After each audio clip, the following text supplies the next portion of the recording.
오늘은 욥기 22장 1절에서 20절까지 말씀입니다. 오늘 본문은 엘리바스와 욥의 이제 세 번째 논쟁이 시작되는 부분입니다. 이제 엘리바스가 다시 욥에게 이야기합니다. 엘리바스의 이 이야기를 잘 들어보면 하나님은 부족함이 없고 사람이 하나님께 유익한 것이 무엇이 있겠느냐라고 말을 합니다. 2절을 보면 사람이 어찌 하나님께 유익하겠느냐? 지혜로운 자도 자기에게 유익하지 사람이 하나님을 유익하게 하는 존재가 아니다 라고 말합니다. 사실 이 말은 틀리지 않죠. 그리고 3절도 보세요. 내가 의로운들 전능자에게 무슨 기쁨이 있겠으며 내 행위가 온전한들 그에게 무슨 이익이 되겠느냐.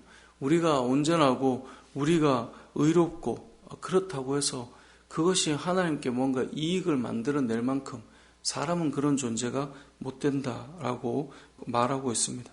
그러니까 하나님 부족함이 없고 사람이 하나님께 뭘 유익하다고 말한들 어떤 유익이 그렇게 되겠느냐라고 말하는 거죠. 그렇기 때문에 이제 이 욥을 하나님께서 책망하시고 또 신문하시고 이렇게 하는 것이 결국 너의 경건함 때문에 이렇게 이루어질 수가 없다. 이 말을 하는 거죠.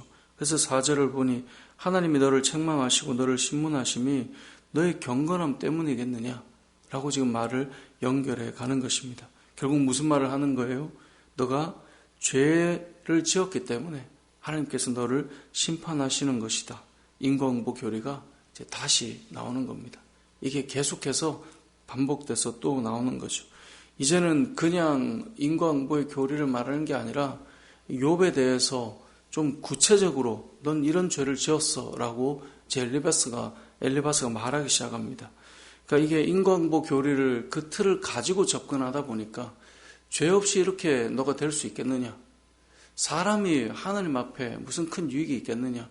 결국은 너가 경건한데 이렇게 되는 게 아니라 뭔가 죄가 있으니까 이런 거 아니겠느냐? 그리고 너의 지금 문제를 보니 지금 상황을 보니 이건 그냥 죄는 아니겠다. 엄청난 죄일 것이다 라고 판단하는 거예요. 그래서 5절에 보면 너의 악이 크지 아니하냐, 너의 죄악이 끝이 없다 라고 지금 엘리바스가 말하고 있는 겁니다. 자, 왜 이렇게까지 나가느냐? 엘리바스가 가지고 있는 인과응보 교리에 대한 부분이 너무 확고하다 보니까 그걸로 유추해 보면 이 욥은 엄청난 죄가 분명히 있을 거라고 판단이 되는 거예요. 그러면서 지금 엘리바스는 욥이 실제로 그런 사람인가가 중요하지 않아요. 자기의 머릿속에 생각하고 있는 그 교리의 틀을 가지고 보면 이건 분명히 큰 죄가 있을 수밖에 없다라고 판단을 하게 됐고, 그래서 지금 욥이 실제로 그러지 않았음에도 불구하고 그런 자인 것처럼 정죄를 하는 거예요. 그래서 6절에 보면 까닭 없이 형제를 볼모로 잡고 헐벗은 자의 의복을 벗긴다라고 말해요. 무슨 말입니까? 이유 없이 친족의 재산들을 압류하는 거예요. 그리고 다른 사람의 옷을 빼앗아 헐벗게 만들었다는 거예요. 누가요? 욥이 그랬다는 거예요. 5절에 보니까 너의 악이 너무나 크고 죄악이 끝이 없는데 딱 보니까 너가 이랬겠다라는 거예요. 왜요? 그 당시에 욥은 엄청난 부유한 사람이었고 부유한 자가 그 당시에 대체로 짓는 죄들이 이런 것이었는데 보니 너도 벗어나지 않겠다라고 생각하는 거예요. 그래서 까닭 없이 형제를 볼모로 잡고 헐벗은 자의 의복을 벗겨 헐벗게 만드는 그런 일들을 만들어가는 사람이 욥이라는 거죠. 7절에 보면 목마른 자에게 물을 마시게 해주지 않고 줄인 자에게 음식을 주지 아니하였구나. 누가요? 욥이요.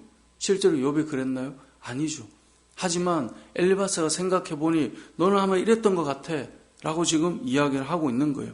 8절에 보면 권세 있는 자가 토지를 얻고 존귀한 자는 거기에서 산다라고 되어 있죠. 이것을 좀 더 이 본문을 원어에 맞게 의역을 하면 권세를 이용해서 땅을 차지하고 지위를 이용해서 거들먹거리며 살았다라고 엘리바스가 욥에 대해서 해석하고 있는 겁니다. 9절에도 보면 너는 과부를 빈손으로 돌려보내고 고아의 팔을 꺾어서 학대했다라고 말하고 있어요. 앞서 말한 것처럼 욥이 이렇게 살았는가? 그렇지 않습니다. 하지만 엘리바스는 자신의 주장을 위해서 이제 욥에 대해서 없는 사실들을 만들어 나간다는 거예요. 그러면 사람들이 잘 보면 이런 경향들이 있습니다.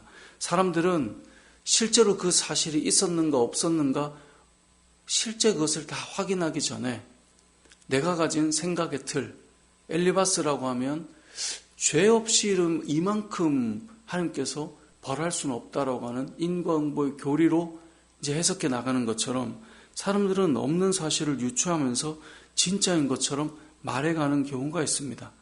생각해봐라. 이건 이렇게 될 수밖에 없는 거다. 그건 분명히 이렇게 했으니 이렇게 가는 거다. 그 사람은 이렇게 갔을 거다. 라고 우리는 생각을 하죠. 어떻게 그렇게 생각할 수 있어요? 자기가 그동안 살아왔던 세상을 바라보는 시각의 틀로 보면 분명히 이렇게 했던 거예요. 이렇게 했을 것 같은 거죠. 이게 지금 엘리바스가 가지고 있는 모습인 거예요. 이것이 우리가 지금 겪고 있는 사회에도 일어나는 가짜뉴스 같은 경우가 그런 거 아닙니까? 사실이 아닌데 사실인 것처럼 전해지고 그걸 듣고 나면 나는 분노하게 되고 그렇게 분노의 감정은 이미 일어났는데 나중에 그게 아니었음이 밝혀져도 우리의 마음에는 싫은 마음이 일단 일어난 거죠. 그러니까 어떻게 됩니까? 그게 나중에 아닌 게 밝혀져도 그게 아니어도 난 싫어. 이제 이렇게 가는 거죠. 그러니까 엘리바스가 지금 하고 있는 말이 무엇이냐면 너가 이 정도 되는 건 분명히 큰 죄가 있을 수밖에 없어 라고 5절에서 말하면서 시작되는 거예요. 그리고 그때 당시에 부유층이 가지고 있던 죄악상을 그대로 나열하면서 너도 아마 이렇게 했을 것 같아. 이거 아니겠어? 그게 아니고는 어떻게 이렇게 될 수가 있어? 라고 지금 말하고 있는 것이죠. 그래서 욥은 그러지 않았지만 엘리바스는 욥이 그랬을 거라고 당시 사회적 강자가 저릴 수 있는 죄의 범죄의 모습들을 가지고 하나하나 나열하고 있는 것이죠. 그래 살다 보면 이런 일이 일어날 수 있죠. 예를 들면 야 교회 다니는 사람들 다 이렇게 하더만 이러이러한 죄 너도 똑같이 하겠지 뭐 라고 얘기하는 거죠. 뭐 교회 이제 제가 목사니까 목사 예를 들면 아니 목사들 다 이렇게 잘못하더만 너라고 뭐 다르겠어? 그 목사 다 다르겠어? 그게 진짜든 아니든 상관없어요. 목사가 이렇게 하겠네. 딱 보면 몰라 목사들이 다 이렇게 사는데 이제 그렇게 얘기를 하는 거죠. 그렇게 꺼내면 이전에 목회자들의 삶을 보면 뭐 다 그런 건 아니겠지만 이런 죄를 짓는 거 아니겠어? 다 그런 건 아닌 건 나도 알아. 그런데 이렇게 해서 이렇게 하잖아. 그럼 이렇게 하겠지. 라고 꺼내서 말할 수 있다는 거예요. 믿는 자든 목회자든 아니면 여러분들이 살아가는 어떤 직업군이든 그 사람 이러이러한 그 자리에 있는 거 보니 이렇게 잘못하겠네. 왜 그런 사람들 그렇게 하잖아. 이제 그것인 겁니다. 지금 엘리바스가 가지고 있는 모습이 무엇입니까? 욥의 실상을 알지 못해요. 그는 단지 고난을 당했다라는 그 이야기를 듣고 2장을 보면 안타까운 마음으로 달려와서 위로하기 위해 왔어요. 그런데 그가 가지고 있는 인과응보라고 하는 교리, 그가 가지고 있는 생각의 틀을 가지고 해석을 해 나가기 시작하는 거예요. 아무리 생각해도 또 논쟁하고 또 논쟁할 때 자신의 마음을 꺾지 않는 걸 보니 욥은 분명히 문제가 있는 게 맞다. 그렇게 해서 5절, 6절, 7절, 8절, 9절 계속해서 던지는 말이 무엇입니까? 너가 보니 이유 없이 형제를 이렇게 했겠구나. 너가 보니 다른 사람들이 목마를 때 물 한 잔 떠주지 않았겠구나. 너를 보니 정말 너의 가지고 있는 권세를 가지고 토지를 얻고 너가 정말 과부를 빈손으로 돌려보내고 가난한 자를 학대하며 이렇게 했구나 라고 꺼내고 있는 거죠. 오늘 본문의 이 말씀을 통해 우리가 기억해야 될 말씀이 무엇이겠습니까? 엘리바스와 같은 모습이 우리에게도 일어날 수 있는 겁니다. 우리는 눈에 보이는 아주 작은 한 단면을 가지고 전체를 풀어가는데 익숙한 사람들입니다. 더군다나 그렇게 풀어가는 것에 대한 확신도 너무나 분명하게 가지고 살아가는 사람들입니다. 정말 저 사람이 그랬는가? 실제로는 보지 않았습니다. 하지만 그랬을 것이라고 확신하며 살아가고 이미 감정은, 마음은 그만큼 뜨거워져 있거나 불편해져 있거나 그러한 상태로 가는 경우들이 너무나 많다라는 거죠.